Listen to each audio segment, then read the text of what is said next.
Come with me to Tokyo, Japan. Last week, I was in Japan with my friend Katerina, and this was actually my second time in Japan and her first, which was super exciting. It was late and raining when we landed, so we decided to go get a massage, which was so good, and we started off strong the next day and went straight to a pig cafe. Here I am with this little piggy, and there were so many pigs of different colors and sizes, and a lot of the pigs did this chewing thing, which I didn't really understand, but nonetheless, some of them were super cute, and some were not so cute, like this one, who was super aggressive. He actually ended up attacking some of the smaller pigs, which was crazy to see, but nonetheless, it was a fun experience. After that, Kat and I got hungry, so we went for some conveyor belt sushi, which I told Kat was a must-try in Japan. The sushi was okay, but it was very inexpensive and super convenient to order. Then we were both in desperate need for a bath, so we made our way to a private onsen, which is a Japanese bathhouse. And we couldn't take any videos inside, but I got a quick shot of the view we had from the onsen's floor. After we finished, we did some walking around and got ready for the evening, where we went to a Margiela party, which was a pretty chill vibe and a great start to the night. Then we hit up a few bars, and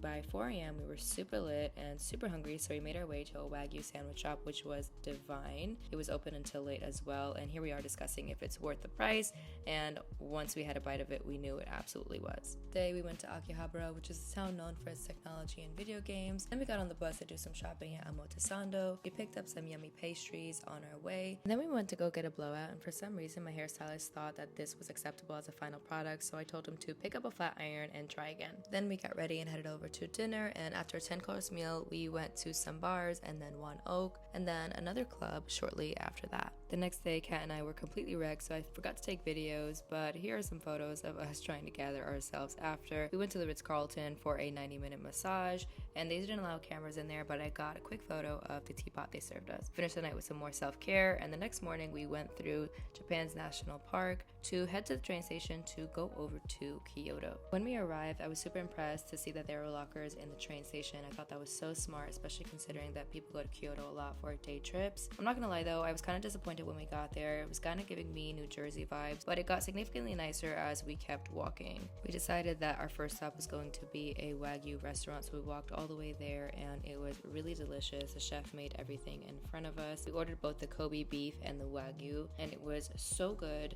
and so tender. I think I like the Kobe beef more, but the Wagyu was also really good. They served it with all these sides, and everything just fit together so well, and it was just absolutely delicious. After eating all that food, we decided that we were going to go to Nara Park, which is an hour drive away from Kyoto, and we were kind of underwhelmed when we got there because all of the deer kind of looked sick. Some of them had spots on their bodies, which looked like infections, but we couldn't really tell. We didn't want to get too close, but I was trying to make the most of it. They definitely weren't shy, and this definitely was something that you can't experience everywhere. Then the next day we went to Sensoji Temple, which was such a spiritual experience. I honestly cry every time I go there, and it was just so moving to see all these people coming to worship. Both Kat and I pulled positive omikuji, which are fortunes that you get when you shake this tin while making a wish or a prayer and reveal the number that comes out to match your fortune. Then we went to Japan's National Museum, and we visited a tea house there, which was so serene and beautiful. Kat ordered matcha, and I ordered a ginger tea with lemon and a non-alcoholic traditional sake, and this sake was super flavorful. It actually had rice in it, and it tasted kind of like rice pudding, and I really did enjoy it. We ended the trip with an omakase. It was so good. We were so stuffed. This hand roll was our last piece, and we just walked around Shinjuku, did some last minute shopping. We got our final round of matcha, and then we gathered our stuff, went back to our hotel, and